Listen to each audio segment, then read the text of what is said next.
from Labin and around the world. My name is Maria, I'm from Ukraine, and I'm a volunteer for Alfa Albona.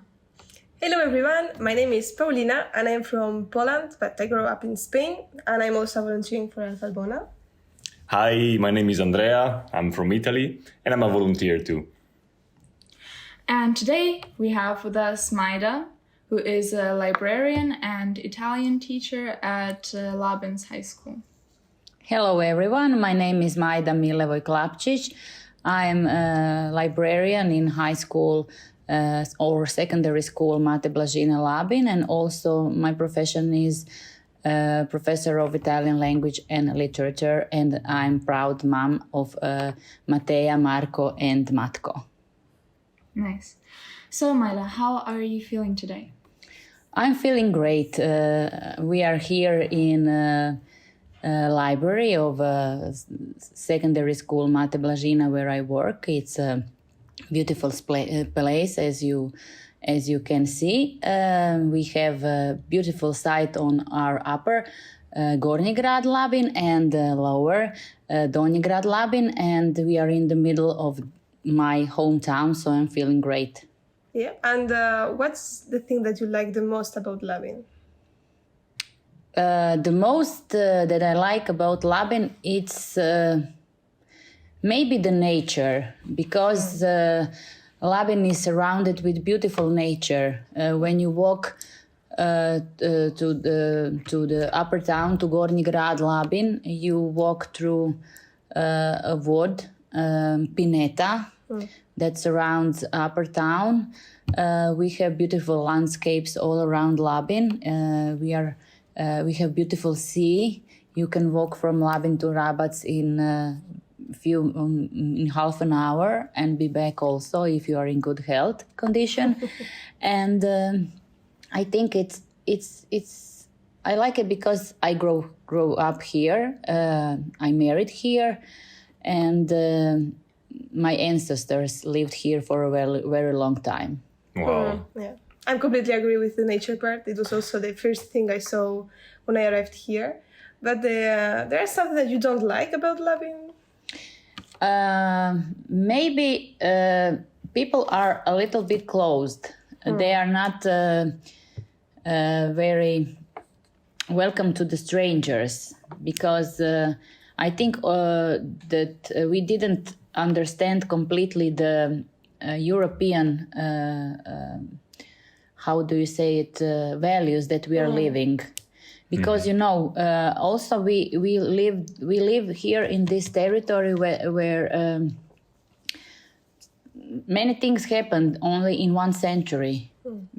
First we have French people who came here, then the Italian, then after war we were in. I was born in some other country, and when I was 18, another country came here. So maybe people are just close because of all these things that are happening in small amount of time.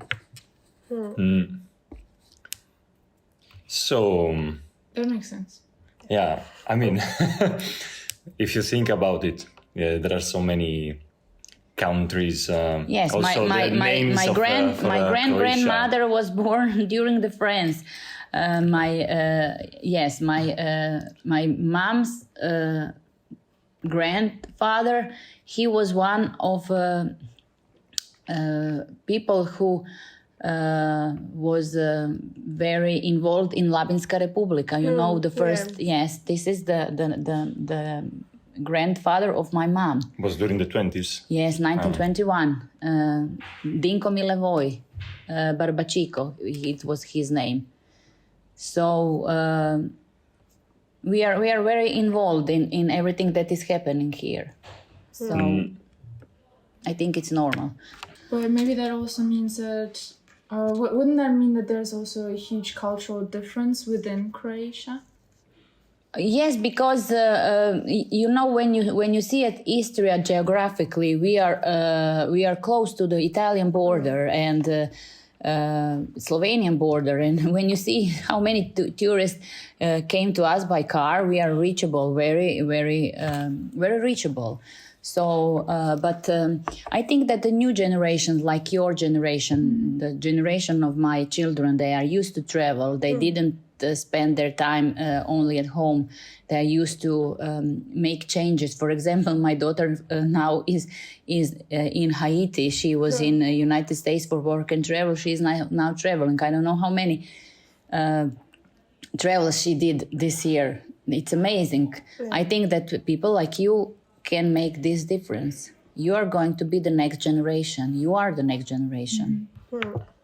Completely.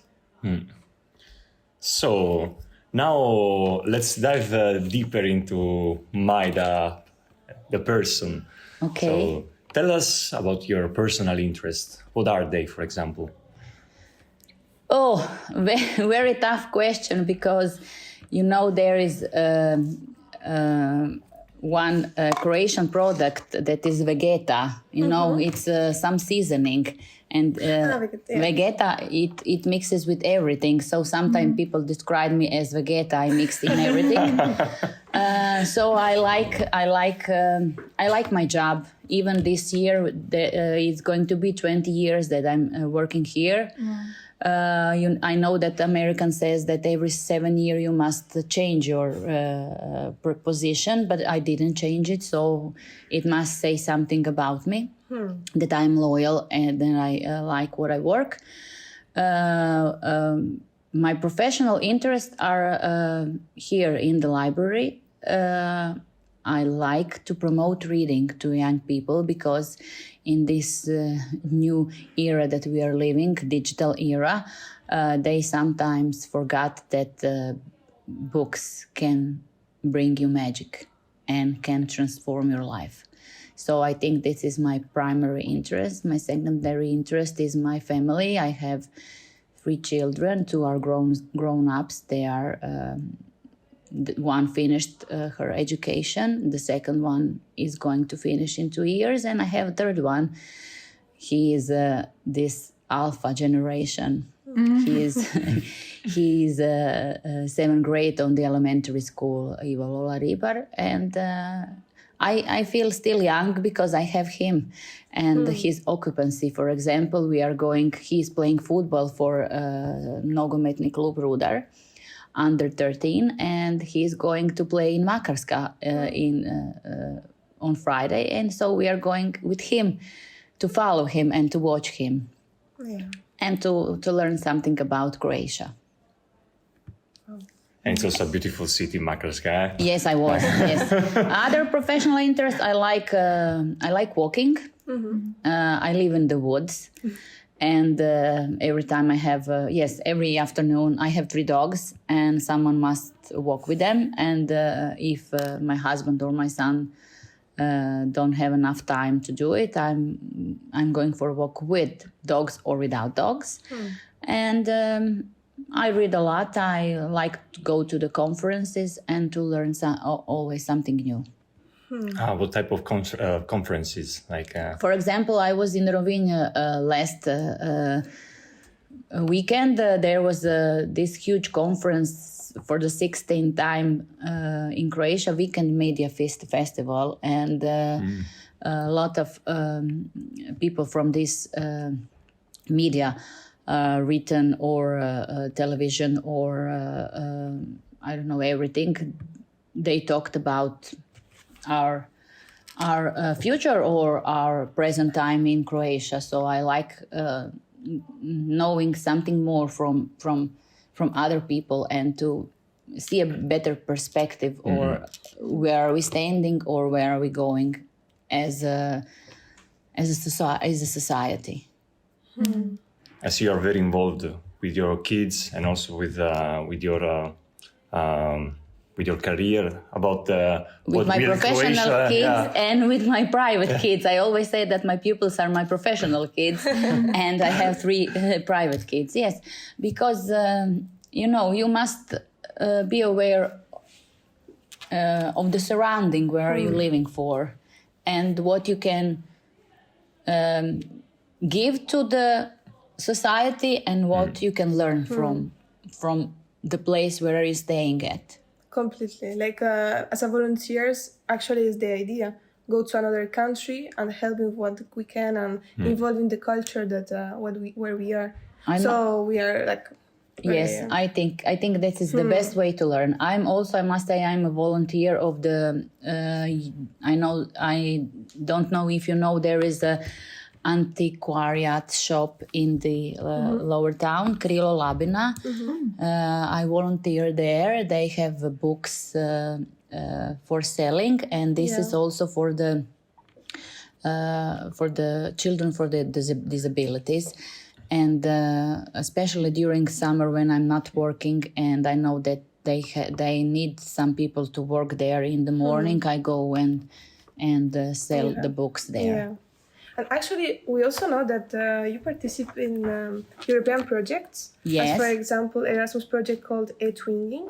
Yes. Could you explain us a little bit more? It's about what you do, what's your role? So I'm a twinning. I was elected a twinning ambassador for this from 2021 till 2027. The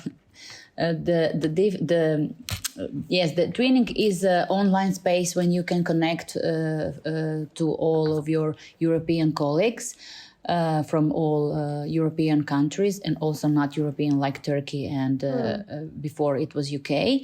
And then you can do some projects or you can just talk about or do something like this. We have a new, how do you say it?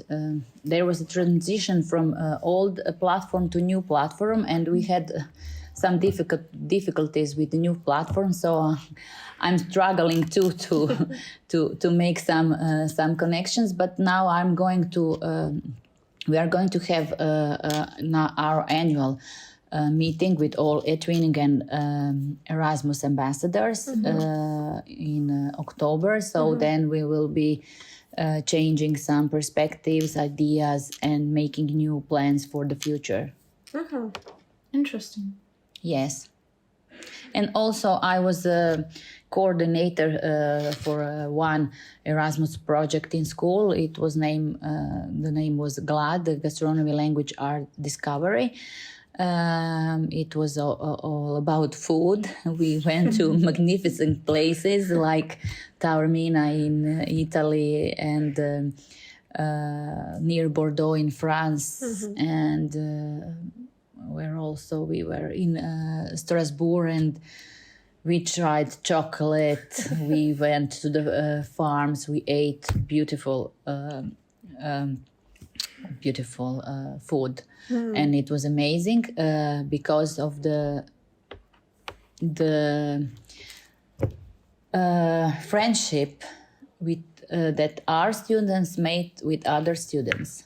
It's amazing thing that the first day they didn't know each other, and the last day they were crying that they were separating. And it all affected all of us. Yeah. But it changes from place to place, and when we were in France, because pupils also changes, not on every time the same pupil went with us. So it was pretty amazing. I like this European perspective. I was very honored to be invited by our, I don't know how to say it, our European Parliament member, Walter. Our mayor is his name Walter, so I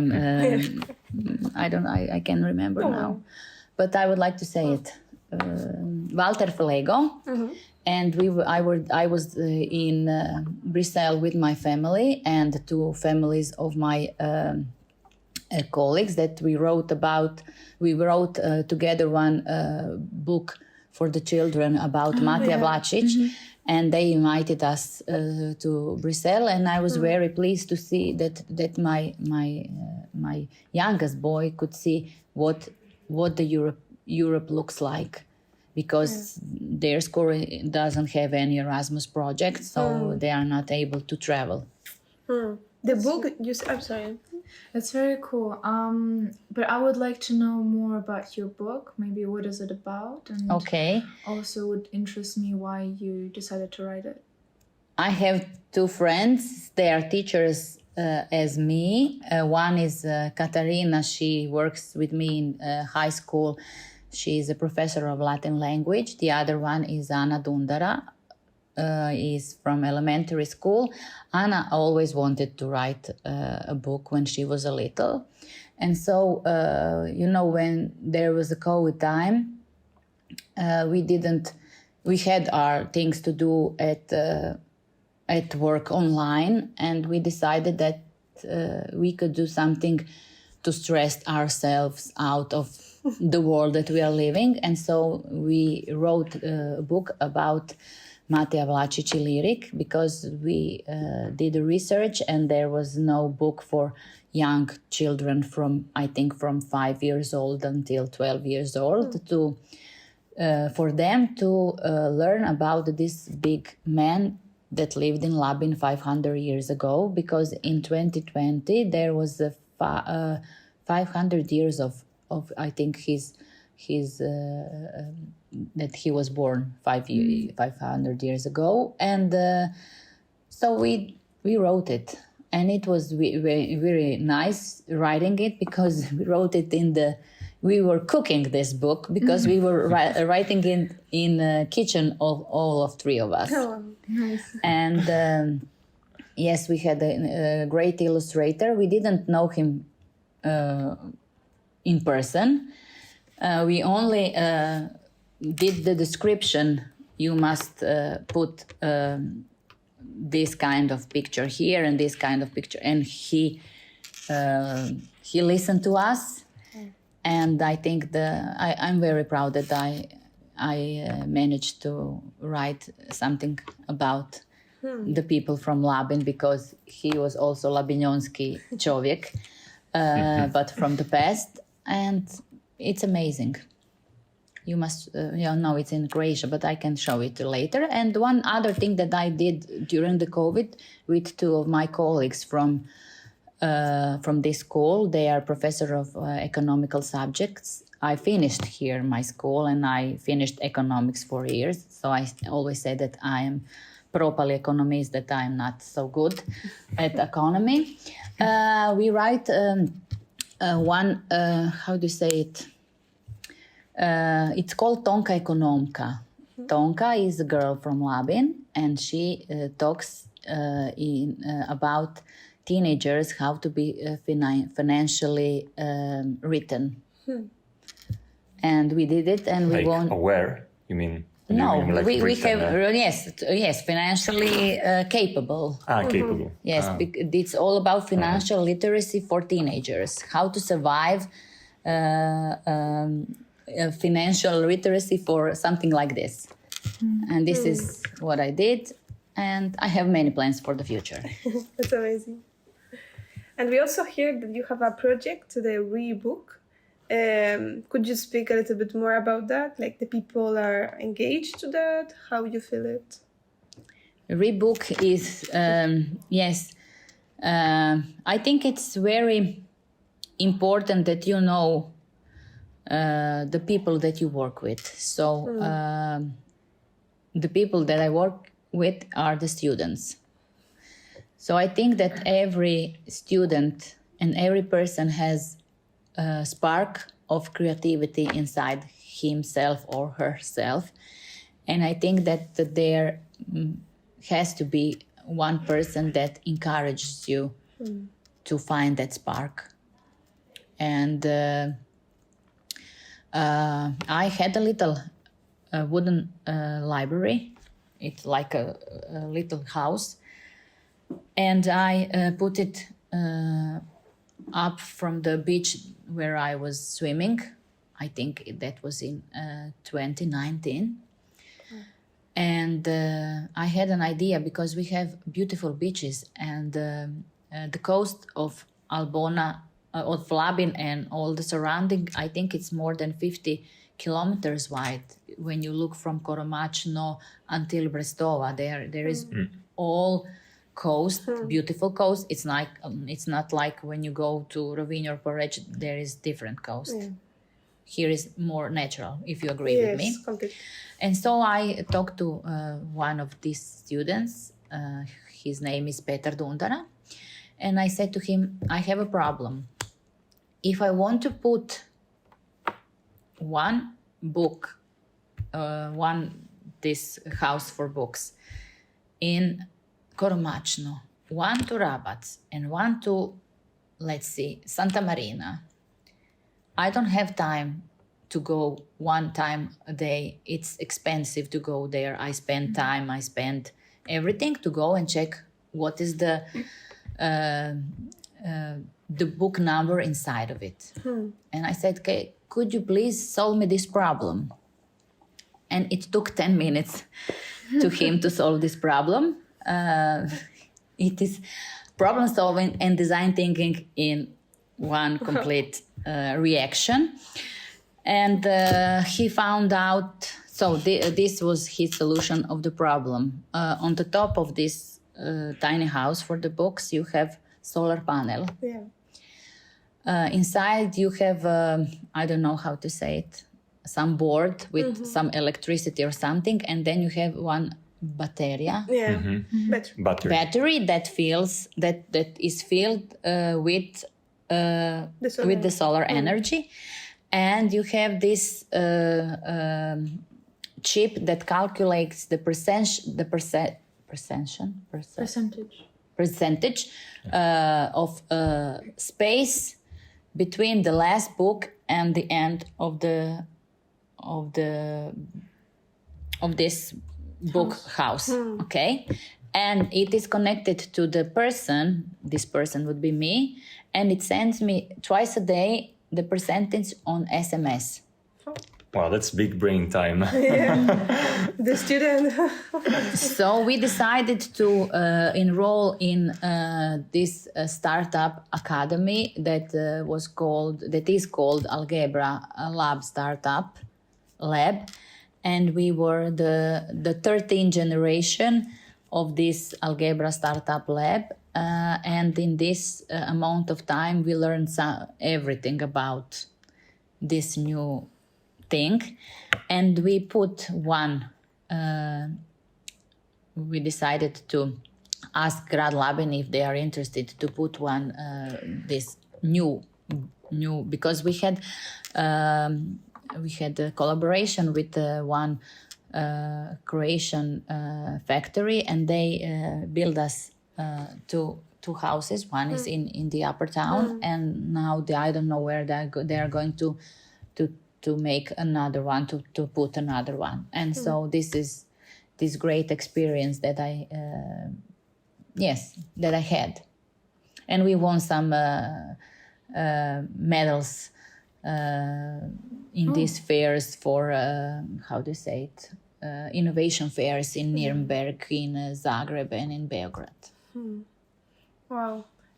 It's amazing how you are in the community, like, really. And I have a question, like, the students, they're also like so engaged in these things, or how you feel the new generation about that? I'm a head of media group in our school. We have two smaller projects. One is online, časopis, publication. It's called Labinski Journalin. And the other one is a radio group, because we go to Radio Labin every Friday, now starting in October, and they have their radio show. It's called Give Me a Break. So I work with these 30 or 40 pupils, and also I have a group of students. I have a group of students. They are all girls. They have here in the library. We have this book club. Yes.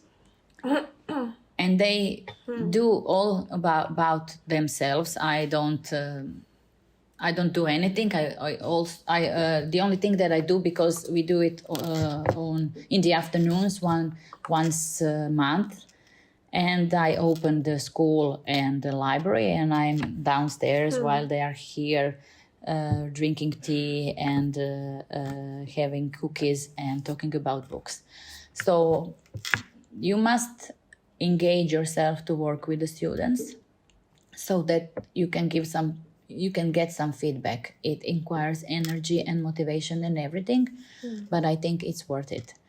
Because when I wanted for them to feel safe. This is their place, not mine. I only work here. I say to all my students that this place is for them. They must feel here at home. I think that you are feeling here at home.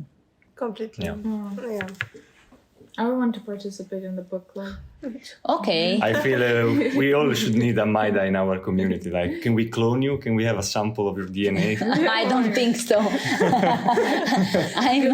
I'm not afraid of artificial intelligence. I use it in my work. I think it's a nice tool. We must not be afraid of new things that are coming. We must embrace them, but you must be born like this. So, and work on your skills and everything to feel this way. So I'm not afraid. I'm looking forward for everything that can bring it to me, because I think it's the only way that you will live your life freely. Completely agree. So this means we don't have permission to make a Majda bot. No, but it's a nice idea. It's a nice idea. I'm just interested because you're doing so much work for the community, and also you have this job your own, and you also have a family to take care of. Like, do you sometimes get so tired that you say, like, I don't want to do this anymore? Or like, do you get exhausted from it? Yes, I get exhausted. I'm 49 years old, and I must tell you that I'm 50% of disabled person. So, yes, I get tired, but I go to sleep at 10 o'clock. And I wake up at 6, and I think that when you get some good sleep, you can start all over again. And you must have your... I always learn my students, because they are lazy at reading. I think that reading is a great skill. You know, this is the European year of skills. And I always talk to them, you must learn how to read. You must make of your reading a habit. And it takes 21 days to make a habit. I read it somewhere. So I when I have first classes, newcomers in our school, when I introduce them to the library, I said to them, you must make a habit of your reading. You must find yourself a time, half an hour a day, always at the same time, at the same place. Put your cell phone in the other room and read for half an hour. And it will make a huge difference in your life. I bet it's difficult with students, especially when you have like these applications Addiction. like TikToks. Yes, I know. They give you like very short span. I have a son at home. I know that the attention of our students is very poor. It's very short. Yeah. But I think that you must practice. Practice makes the master. Yeah. And reading, if you're reading for this 21 day, the reading will be nothing to you. You must be persistent. But it's a battle. It's a battle. I have it at my home with my son. But I'm a very very persistent person. And I always ask him, did you read your book? And now, today, he told me, Mom, I'm going to Zagreb to the biggest fair of the books. It's called Interliber. It's in November. I'm going to take our students too. And he told me, can I buy a book? I said, what a stupid question. Who will give me the money? I will give you the money. So Yeah. everything that you learned at your school, your home. For example, my husband is a dentist. You must brush your teeth in the morning, in the evening. Of course. That's a minimum. But this is the skill. And after you did it for many times, it's normal for you. It's like it's the same thing for reading. I think that everything you learn it at home, and after the school can only make small changes. And one question about the books, because now I know in Spain, in France, for example, it's very popular one type of comic, Japanese comic. Okay. Yes, anime. manga. Manga, yes. What do you think about that type of lecture? Is different for you rather than a book, or it's also like a... I think it's a written word. It's a written word, and I think that you must read everything that you read on the paper, because it's known that when you read on paper, you automatically gain 20% more of when you read the same thing on the tablet or on the phone or in some digital platform. So I like manga. I don't have anything against it. Amazing. So for me, it's okay. I grew up. I don't know if you know about Alan Ford, but it is. It's very famous. It's very famous, and I read it and I bought it for the library. Now it's at my colleague. I bought 20 Alan Ford for the library because we have at school some amount of money that we can buy new books, and when I buy new books, I'm buying for our pupils for something that they want to read. Yeah. And they want to read in English. That's amazing. Yeah, that's this is the thing that amazed me the most about Croatia, because I grew up in Spain, and in Spain the culture of reading something that is not Spanish, it's very poor. So here I saw like the young people, the old people speak very good English. So I think think no, because I can tell you about why it's about.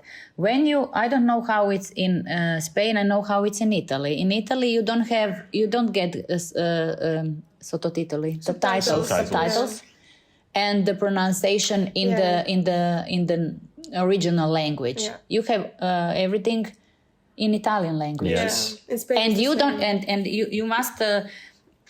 Realize that when you are listening to foreign language and you're reading, because that is reading also, and this is how foreign languages must be taught in this kind of perspective. And I think that people from Croatia in general are very easy learners of foreign languages. Yeah. So I speak Italian, I speak English, and I understand everything about German, but I can't speak it fluently. So I see.